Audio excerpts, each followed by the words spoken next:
You're a co-founder. Absolutely. So who was involved and how did that idea come to be? So for you to really understand how that happened, you need to understand the history of the albinism movement, I would say. The first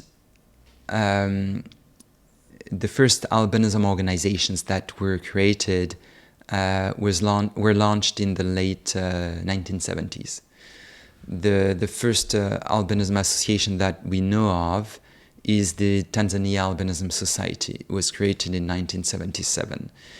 A year later was funded the Albinism Fellowship in the UK and Ireland. Then in 1983, NOAA, the National Albinism Organization in the US, was created.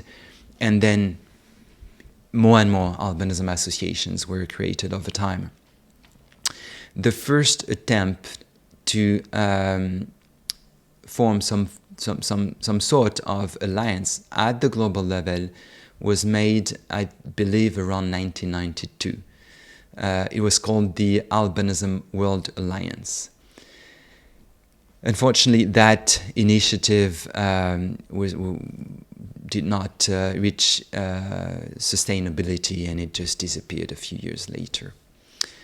Then there was a second attempt in around 2011, 2012.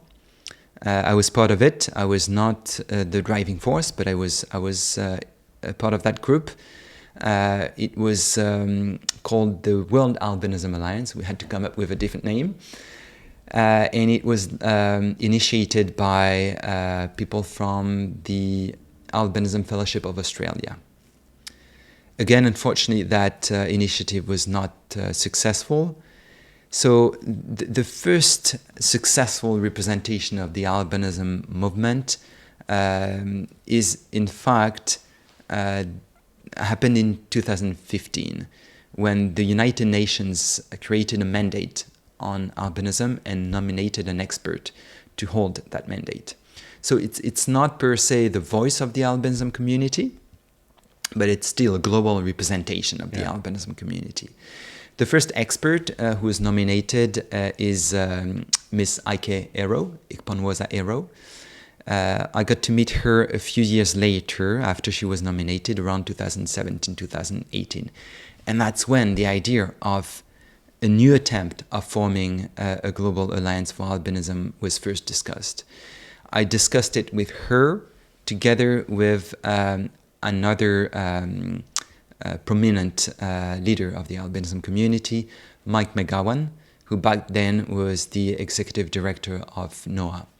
All three of us gathered and started a discussion around a new attempt. Why? It was clearly a request coming from Ero, who was really facing huge challenging in her role of independent expert at the UN because of not having a global alliance to talk to rely on. So she had to do her job of UN expert and at the same time to sort of compensate for the lack of global representation of the albinism community. So it was a clear request from her. We discussed it, took some time to really frame the project, and eventually in January of 2020, we organized in Paris, in France, a meeting to explore with other leaders of the albinism community the idea of forming a global alliance for albinism. We had 27 delegates around the table coming from all regions of the world and representing the diversity of associations and NGOs that are serving the albinism community. Basically, what we wanted was to avoid making a decision in a room, just the three of us. We needed that legitimacy. We needed to make sure that the albinism community supported that idea. And it was decided unanimously to form the Global Albinism Alliance.